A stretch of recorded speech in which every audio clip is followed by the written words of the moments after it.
And I'm going to have to say I'm really only getting 6 houses worth of development. So I have to build the road, the infrastructure, the utilities for 7 houses. We can only get the profit on 6 of them. So there's absolutely no incentive on it. Somebody said, well, there's parking, but you have to put the parking somewhere else.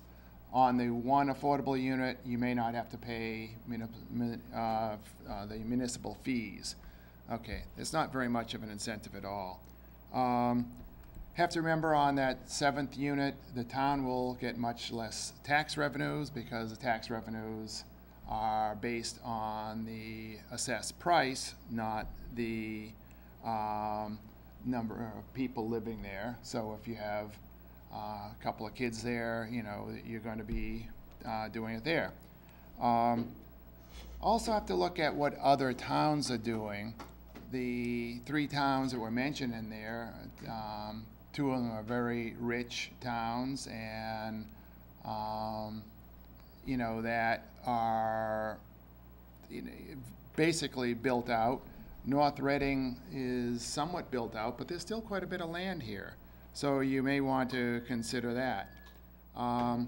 So the property owner, as you pointed out, is going to have to reduce the value of his land because there's going to be less value on it. The builder has to do it because there's no incentive. You have to build a house, you have to sell a house that is essentially identical to the other ones in there for a significantly lower price. There's, you know, people just can't make any money when you don't have any incentive. Again, 40B, LIP, those sort of programs all have an incentive of a density bonus or some other thing. This actually delays, it's a time delay because it's another level of permits. It's a special permit on every single subdivision that will delay the projects. That again increases the cost to the homeowners. So what we're going to do is make North Reading less competitive with the other towns around us because of this 17% tax. Now, especially in this day and age, we have to look at that, you know, it's very difficult to make a competitive piece of property. And as somebody might have pointed out, is you are still going to be subject to the 40B law unless this was fully implemented for a significant amount of time. That's basically what I want to say. Questions? Mr. Jones, I think. Mr. Jones? I just need some citizen education. 2 questions. One is there a difference between low-income housing and affordable housing? Big difference. Yes. We're talking affordable housing. Yes. Affordable housing. All right. For my edification, then, let's say there are 7 houses being built, 500,000 apiece. What is the affordable unit cost? Well, I don't need to. About 200,000. 200,000 to sell that house Yes. versus the 500,000. Yes. So there is a difference. That's based on the condos. I don't have. No, I can't say that I have. I'm not asking Yeah. to box it in. I understand where Shep and his brother are coming from because they're developers, and I understand that. On the other hand, as a citizen looking at tax rates, we are more interested in enlarging our commercial business because our residential units are bearing a very heavy tax fund. So we're looking more for the commercial side. And other than that, one of the reasons I moved to North Reading was it didn't have the density of some parts of Boston. So I'm not looking necessarily to cover every square foot of land in North Reading with either commercial or residential. And I understand developers need land to build on. Hopefully they'd like to build a commercial unit. Well, to respond to what this gentleman said is, yes, okay, if we are selling a unit for 200,000 and the next door unit is selling for 500,000, that's a $300,000 tax.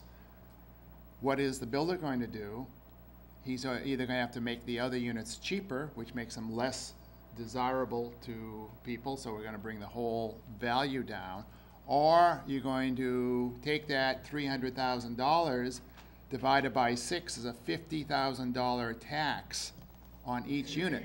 You are increasing the cost of those other 6 units by $50,000. If anybody thinks that we can build a 2,800 square foot house and bring the services to it and all that for $200,000, it can't be done. So you have another increased cost because there's going to be at least $100,000 of additional cost you're going to have to take out of those other 6 units that you're going to have to put in to supplement that.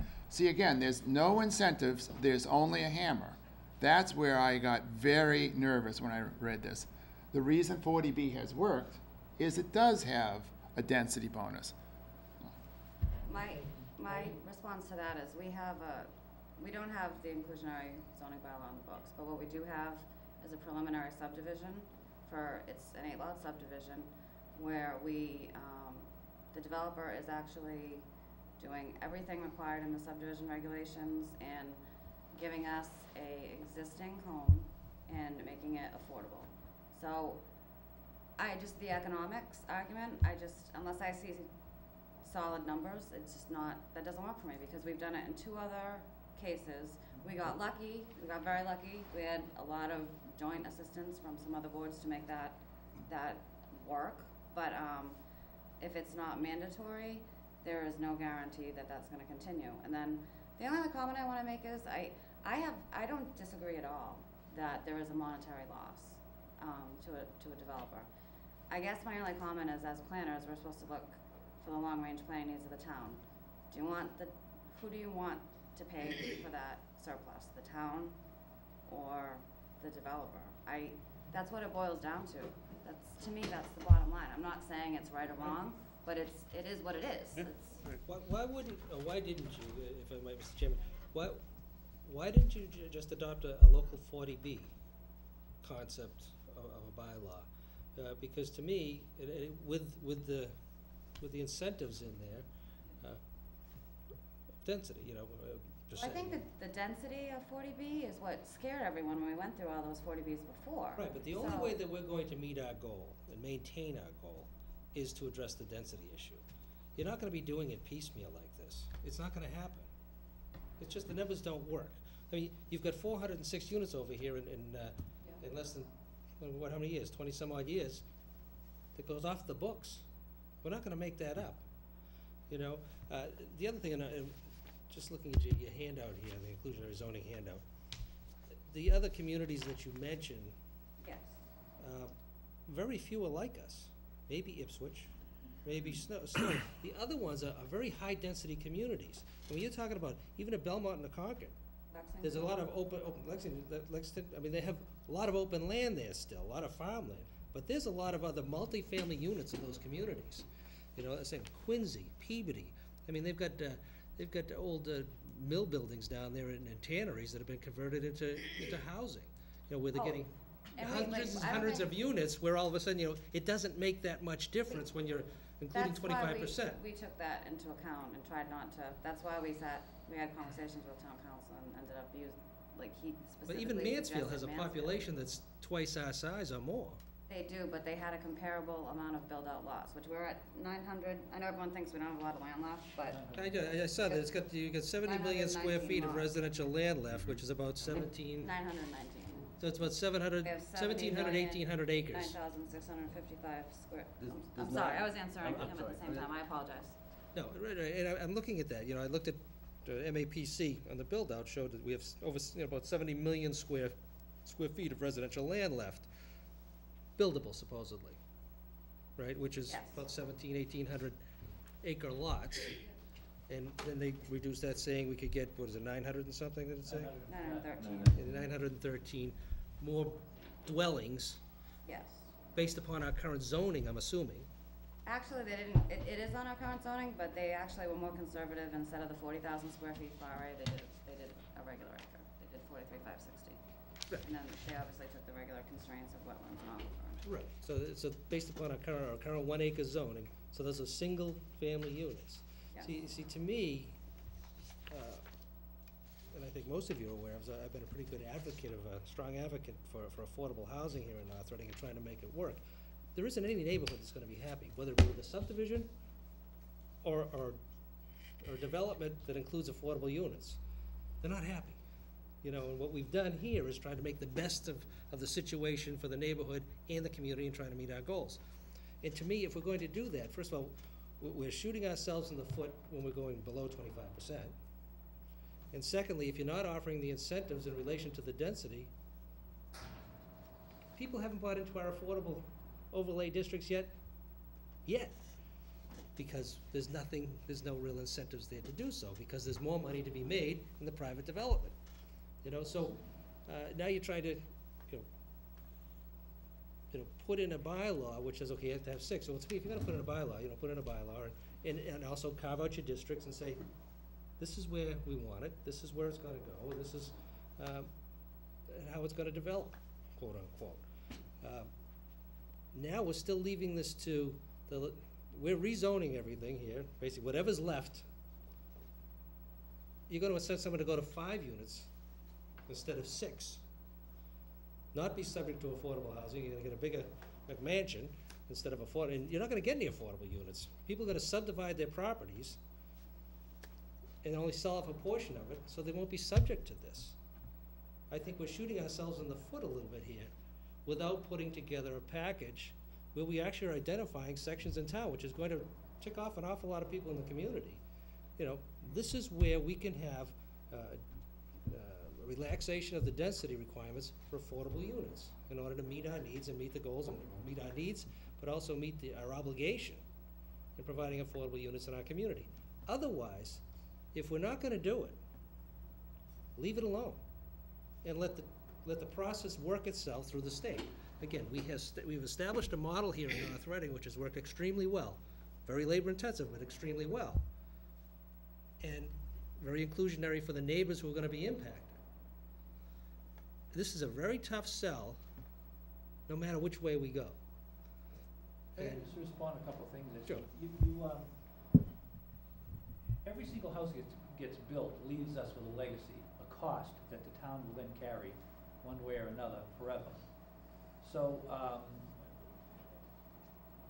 we ultimately have to carry this load.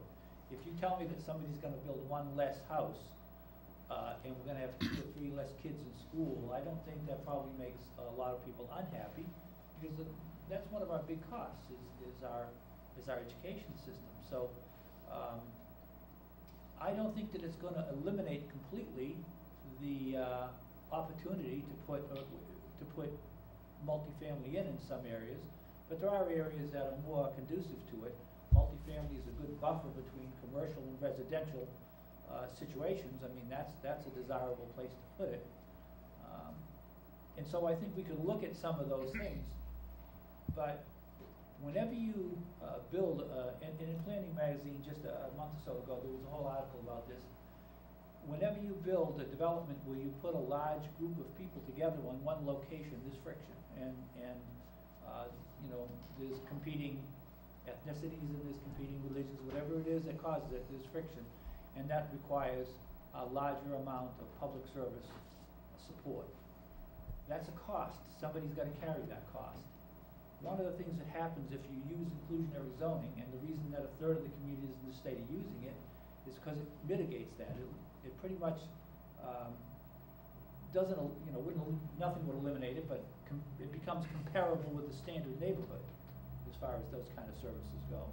I think that you're looking at one small section of this and not the whole great big picture here.